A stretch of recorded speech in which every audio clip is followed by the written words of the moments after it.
रविवारी होणाऱ्या कार्तिक एकादशी या सोहळ्यामध्ये कोणताही अनुचित प्रकार घडू नये आणि येणाऱ्या भाविकांना सुलभ आणि त्वरित दर्शन मिळावं यासाठी पोलीस प्रशासनाचं सज्ज झालेलं आहे। आपल्याबरोबर पोलीस अधिकारी प्रशांत ढगळे साहेब काय सांगताल, कशा पद्धतीने आपला आज पोलीस बंदोबस्त असणार आहे? या कार्तिकवारी 2025 च्या अनुषंगामध्ये हा जो काही आपला जो तीर्थक्षेत्र परिसर आहे त्याच्यामध्ये भाविकांना सुलभ दर्शन मिळण्यासाठी आमची जी पोलीस यंत्रणा ती सज्ज आहे।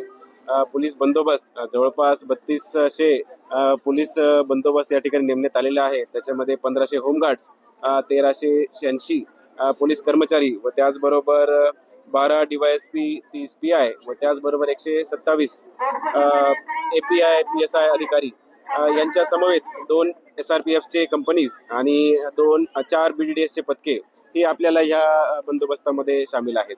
आणि त्याचबरोबर अनेक आमच्याकडे टीम्स असतात, त्याच्यामध्ये कार्डची टीम आहे, त्याच्यानंतर रस्सी पॉइंट्स आहे, पोलीस मदत केंद्रे आहेत।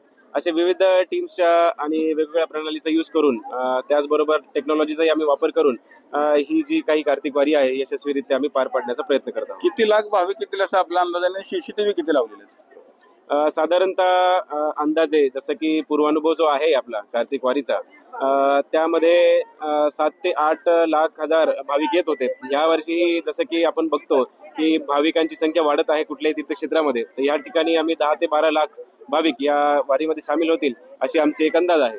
त्याचबरोबर CCTV ही आपले कॅमेरे ऍक्टिव्ह आहेत। आता अंदाजे 135 ते 140 CCTV कॅमेरे आपण या कार्तिक वारीमध्ये, त्याचबरोबर मंदिर परिसरामध्येही आपल्या मंदिर समितीचे कॅमेरेज आहेत, यांचा सगळ्यांचा वापर करून आपण छान पद्धतीने याचं ह्या वारीचं नियोजन करत आहोत। प्रत्येक वारीला चेन स्नॅचिंगच्या घटना वाढत असतात, त्याच्यावरती नियंत्रण करण्याकरता कुठलं पथक आपण तैनात केलंय?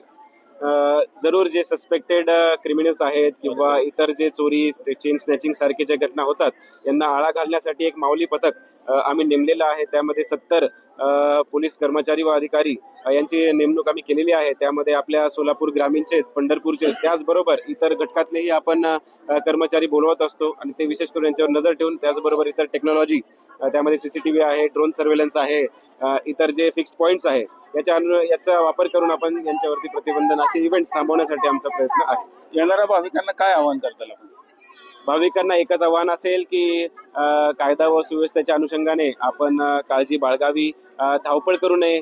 पोलीस प्रशासनाने वेगवेगळे ट्रॅफिकचे पॉइंट्स दिलेले आहेत। आपण आता बघू शकतात हा महाद्वार जो घाट आहे याच्यामध्येही आपण 3 कार्डच्या टीम यूज करून रस्सी पॉइंट्स केलेले आहे आणि सेक्टरमध्ये विभाजणी केलेली आहे।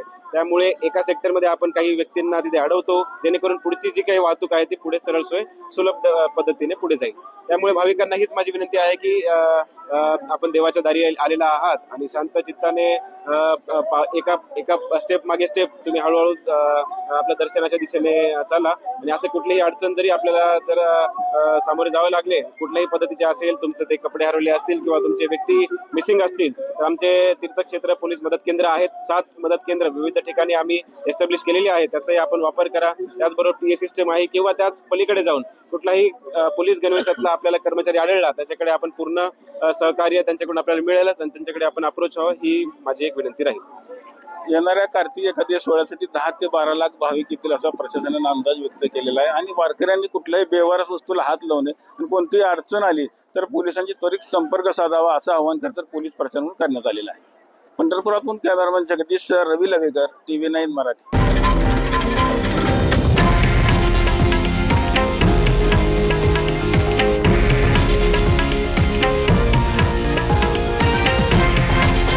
हे आहे देशातील नंबर 1 न्यूज नेटवर्क आणि आपण पाहत आहात TV9 मराठी, एकमेव।